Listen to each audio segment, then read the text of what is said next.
Don't forget to like the video, share your thoughts in the comments section, and subscribe to the channel to stay updated with our latest stories. Clara had always imagined marriage as a kind of soft forever, warm familiar, a place where love quietly bloomed in the mundane. And for a long time, it had been just that. Her husband, Mark, was the kind of man who never forgot anniversaries, who paid the bills on time, who mowed the lawn every Sunday and made sure the pantry was stocked.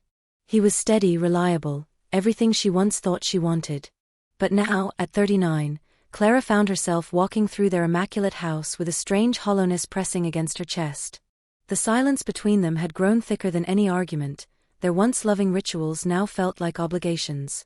He still kissed her goodbye every morning, but she couldn't remember the last time it felt like he meant it. Their love, if it was still love, had lost its heat, replaced by the dull hum of routine. She cooked dinner, folded laundry, managed her freelance work, and yet, somewhere between the day-to-day and the passing years, Clara had disappeared into the wallpaper of her own life. She was still a wife. Still dependable. But inside, she was quietly unraveling, and she didn't know how to tell Mark she was slowly drowning in the quiet. It all began on a day Clara almost didn't leave the house. She had been invited to a small neighborhood gathering, a casual wine and cheese sort of thing thrown by an old acquaintance she barely remembered. Mark had passed on the invitation, predictably buried in work emails and deadlines. Clara had nearly skipped it too, but something pushed her out the door that evening. Maybe it was the silence she could no longer bear, or the way her reflection had begun to feel like someone else's. That night, under the amber glow of patio string lights and the hum of soft music, she met Elias. He wasn't flashy or overtly charming. He was thoughtful, funny in a quiet way, and carried a calm confidence that made people naturally lean in when he spoke. Their first conversation was brief, an exchange about books and travel, but it lingered with her long after she left. There was something in the way he looked at her, as if he saw not the wife, not the polite woman making small talk, but her. The woman beneath the years. The one she hadn't thought about in a long time. When she got home that night, Mark was already asleep on the couch, TV flickering. Clara stood there for a moment, coat still on, heartbeat faster than it should have been. She told herself nothing had happened. Nothing had changed. But it had. A door inside her, long sealed shut, had creaked open. And what waited behind it made her feel frighteningly alive. Clara told herself it was coincidence. The second time she ran into Elias, it was at a local bookstore, the kind with creaky wooden floors, coffee-stained tables, and the scent of old pages floating in the air. He was thumbing through a copy of a poetry collection she loved. She made a joke about it being fate, and he smiled, that same warm, steady smile that made her stomach flutter in a way it hadn't in years. They talked again, longer this time. About art, travel, the ache of growing older while still feeling 20 inside. It wasn't flirting, at least, that's what she told herself, it was just two people connecting. Still, when she walked away that day, she could feel his gaze on her, lingering like a soft touch. That night at home, Mark was distant, distracted by the news, barely registering her presence. She sat across from him at the dinner table, the silence between them stretching like a canyon. She caught herself thinking of Elias mid-bite, his laugh, the way he asked about her favorite places like he really cared. And that's when she realized something dangerous. She was waiting to see him again. Craving it, even. Not because she wanted an affair, but because he made her feel like a person again. Not a wife. Not a caretaker. Just Clara. The woman who used to dream big, speak loud, laugh freely. And in that awareness came something sharper, restlessness, temptation, and the first whisper of betrayal taking root inside her heart. It was supposed to be harmless, a quick coffee, a catch-up. That's what Clara told herself when Elias texted her, asking if she'd like to meet. She hesitated, thumb hovering over the screen, heart thudding with something she didn't want to name. But the loneliness that had been clinging to her for months whispered back, go. So she went. They met at a small cafe on the edge of town, tucked away behind ivy-covered walls and faded signage. Elias was already there, waving her over with that same open magnetic presence that had begun haunting her thoughts. Conversation came easily, like water slipping over stones. They talked about everything, childhood memories, old songs, favorite films. But under the surface of their laughter was a current of something deeper. Clara felt it when his gaze lingered a second too long on her lips, when his hand brushed hers over the table. It wasn't overt. It wasn't even intentional. But it stirred something in her, something that had been dormant for far too long. She felt beautiful again. Visible. When she got home that evening, Mark barely looked up from his laptop. "You're home late," he said, monotone. She mumbled something about errands and made her way upstairs, heart pounding with guilt and exhilaration. In the mirror, she studied her reflection. Same woman. Same life. But something had shifted. Clara wasn't having an affair. Not yet. But she had crossed a line she couldn't uncross. And the worst part? A small, secret part of her didn't want to turn back. Clara tried to convince herself that it was nothing, that one coffee didn't mean anything. But over the following weeks, nothing started happening more and more often. She'd run into Elias at the grocery store, at the bookstore downtown, at the Saturday farmers market. And somehow, every time, they found themselves talking longer than they should. It was never planned, she told herself. Coincidence. Serendipity. But in truth, Clara had begun gravitating toward the places she thought he might be. Their conversations had become softer, more intimate, filled with inside jokes, quiet understanding, and the kind of attentive listening she hadn't experienced in years. Elias made her feel interesting again, like her thoughts mattered, like her presence lit up a room. At home, Mark had begun to notice a shift, but not in the way she feared. He welcomed her new energy, oblivious to its source. "You've been in a better mood lately," he said one night, passing her the salt across the dinner table. She smiled weakly, guilt catching in her throat. She couldn't tell him that her laughter came from someone else's words, that her warmth had been rekindled by another man's attention. Clara hadn't cheated, not in the way people define it, but emotionally, she was no longer where she was supposed to be.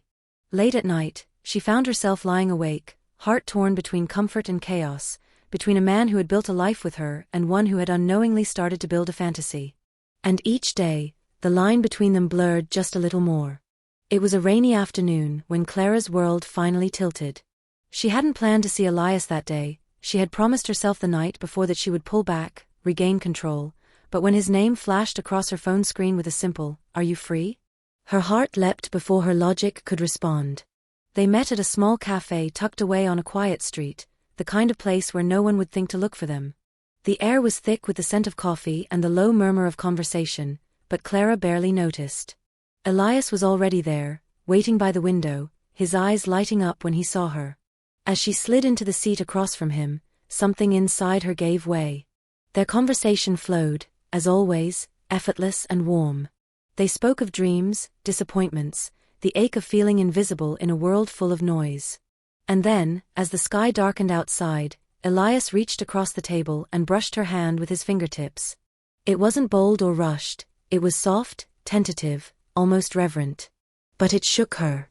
In that single touch, Clara felt the loneliness she had buried for years rise to the surface, raw and undeniable. She didn't pull away.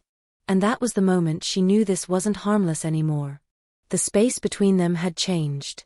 What was once a comforting connection had become a temptation, a storm quietly brewing beneath the calm. And for the first time, Clara wasn't sure she wanted to escape the rain. The days that followed that rainy afternoon were a blur for Clara. She went through the motions of her daily life with Mark, cooking dinner, folding laundry, answering questions about errands, but she felt like a ghost drifting through a world that no longer felt like hers. Her body was present, but her mind was elsewhere, caught in flashes of laughter, lingering looks, and the warmth of Elias's hand brushing against hers. Mark didn't seem to notice, at least not at first. He was busy, as always, with work and obligations, and Clara had become an expert at hiding her restlessness. But when she caught herself standing in the kitchen, her phone in hand, rereading a message from Elias for the third time, she realized she was living in two different realities.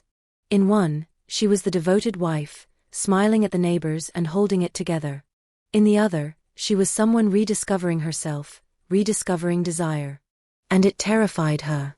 She knew what she was doing was wrong, even if there had been no kiss, no touch beyond that single moment. The betrayal was already blooming in her heart. Every time Elias texted, she felt alive. Every time Mark spoke, she felt the quiet dullness of routine. Guilt and longing warred inside her, clawing at the edges of her sanity. She told herself she could stop any time. She told herself it hadn't gone too far. But the truth was undeniable: she was already slipping, and she wasn't sure if she wanted to be caught. Clara had never intended to cross a line.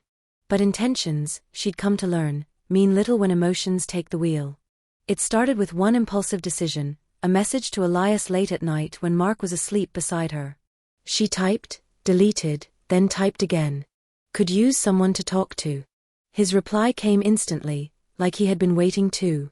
They met at a small cafe on the outskirts of town, a place quiet enough to remain unnoticed. The moment she saw him, standing at the corner table with that easy, knowing smile, her stomach twisted, not with fear, but with anticipation. They didn't talk about anything monumental. It was light: books, favorite places, childhood memories, but beneath every word was a current of something more, something hungry. When he reached across the table and tucked a strand of hair behind her ear, the air shifted. Clara didn't flinch. She didn't stop him. Instead, she let herself feel it. The warmth of his fingers, the intimacy of his gaze. It was subtle, but to her, it felt seismic. That touch said everything neither of them had dared to speak. And in that moment, Clara wasn't the tired wife or the forgotten partner, she was desired, seen, awakened. As they parted, nothing more had happened, but everything had changed. The dam had cracked. And as she drove home, heart racing, the weight of her double life settled over her shoulders. She told herself she still had control. But part of her knew, she had already stepped into the storm. Clara tried to carry on as if nothing had changed, but the truth was, everything had. She still cooked dinner, still laughed at Mark's occasional jokes, still said, "I love you" before bed. But inside, a war was raging. The memory of Elias's touch haunted her, the way he had looked at her like she was something precious, not routine. Every time her phone buzzed, her heart would leap, half terrified it was him, half hoping it was. Their conversations had become more frequent, more vulnerable. No longer just pleasantries or polite chatter, now they shared the ache in their hearts, the truths they didn't dare say aloud to anyone else. Clara knew the danger of what she was doing, and yet she craved it. Not the affair, not yet, but the feeling of being truly alive. Mark, meanwhile, remained oblivious. Or perhaps he chose to look away. He was busy, tired, buried in work as always. Their kisses were quick, their touches perfunctory, and the emotional chasm between them grew wider each day.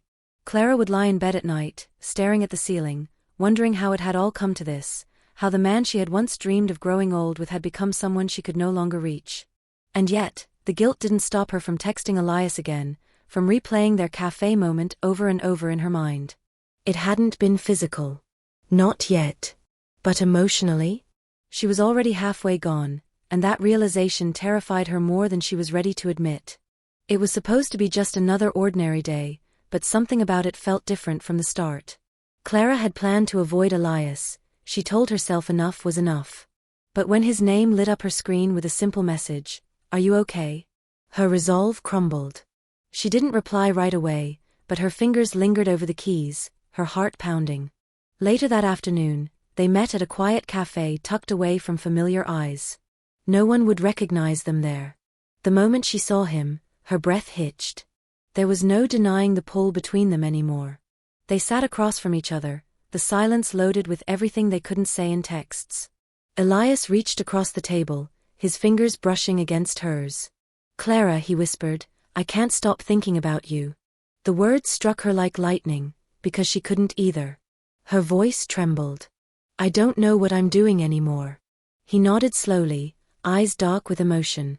"But I do know how I feel about you." In that moment, the cafe faded. Her marriage, her promises, her guilt, all became distant echoes. She leaned forward, her forehead gently resting against his. No kiss, no overt betrayal, just the closeness of two souls teetering on the edge of something they couldn't control. When she finally pulled away, her heart ached with both longing and fear. She walked out into the late afternoon sun feeling shaken, her life unchanged on the surface, but everything inside her had shifted. And she knew deep down, there was no going back. The shift was subtle at first: quiet dinners turned quieter, shared glances replaced by fleeting, distracted ones. Clara noticed Mark's eyes were no longer searching for hers across the room, no longer pausing to check if she was okay. He had grown distant, withdrawn into the shell of routine and responsibility, and Clara found herself craving even the tiniest sign that he still saw her. Meanwhile, Elias was a presence that refused to fade. Every message he sent, every time he reached out, reminded her that someone still listened. Someone still cared. She tried to shut it down, tried to focus on salvaging the broken threads of her marriage, but Mark's indifference made it feel like she was holding a conversation with a ghost. One evening, Clara stood by the bedroom window as rain tapped against the glass, watching Mark sit on the edge of the bed, scrolling absently through his phone. "Do you even notice how far apart we've grown?" she asked, voice trembling. He looked up, startled, but said nothing. Just a shrug. That silence spoke louder than any argument. Later that night, Clara cried in the dark, not just for what she was losing, but for how little Mark seemed to fight for her. She wanted him to beg her to stay, to see her slipping and reach out, but he never did. And with every unanswered question, every night she fell asleep turned away from him, Elias's shadow grew larger in her mind. What began as emotional drift was now a full-blown current. Clara had always thought she'd be the kind of woman who could carry secrets quietly, but the weight of them began to erode her from within. Guilt clung to her skin like a second layer, invisible but ever-present. She couldn't look at Mark without feeling a tremor of shame, couldn't sit across from him at dinner without hearing Elias's voice echoing in her head. Her nights became restless, torn between the man she'd built a life with and the one who made her feel alive. But it wasn't just Elias anymore, it was what he represented. Freedom. Désir. A version of herself that she hadn't seen in years. One night, after Mark had gone to bed, Clara sat alone in the kitchen, her phone resting on the counter like a loaded weapon. Elias had texted, "Are you okay?" Just 3 words, but they unraveled her. She wanted to reply. She wanted to be held, to be told she wasn't crazy for wanting more. But instead, she stared at the message, her fingers hovering above the screen, trembling. Mark stirred in the bedroom, coughing in his sleep, and the sound snapped her back to the present. She turned her phone off. For once, the silence wasn't filled with temptation, it was filled with despair. Clara knew she was running out of time, that the distance between right and wrong was no longer a chasm but a tightrope she could barely balance on. Something had to break, either the lie, or herself. And she feared it would be both. The day Mark discovered the truth was the day Clara's carefully maintained world shattered. There was no screaming, no dramatic confrontation, just the soft click of the door as he entered the room, the envelope in his hand trembling slightly. Inside were printed messages, emails she never thought he'd see, confessions she had once believed were safe in the digital shadows. She looked up from the kitchen sink to find his eyes, not furious but hollow. "Is there something you need to tell me?" he asked, his voice low, restrained. Clara's throat went dry. She had rehearsed this moment countless times in her head, but now it felt like the walls were closing in. "It wasn't supposed to happen," she whispered. Mark's jaw clenched, pain flickering across his features. "But it did." The silence that followed was unbearable. It wasn't just betrayal that filled the air, it was the collapse of every quiet moment they had shared, every unspoken promise. Clara tried to explain, to grasp at the frayed edges of what they once had, but Mark only shook his head. "I don't even know who you are anymore." That night, he slept on the couch. Clara stayed up, staring at the ceiling, haunted by everything she had lost in the pursuit of something she couldn't even name. Elias no longer felt like a sanctuary, only a catalyst for destruction. She had gambled with love, with loyalty, and now she stood in the wreckage of both. And all that remained was the question, could anything be salvaged from the ruins? In today's fast-paced world, it's easy to let emotional distance creep into relationships without even realizing it. We get caught up in routines, responsibilities, and the noise of daily life, forgetting that love, like anything meaningful, requires effort, presence, and honest communication. If something feels off, speak up. Don't let resentment or loneliness fester in silence. Before seeking comfort elsewhere, turn inward and toward your partner. Ask yourself what's truly missing, and if it can be rebuilt. Emotional connection doesn't vanish overnight, but it can be rekindled with vulnerability, patience, and intentional love. Guard your relationship by nourishing it, even on the quiet days.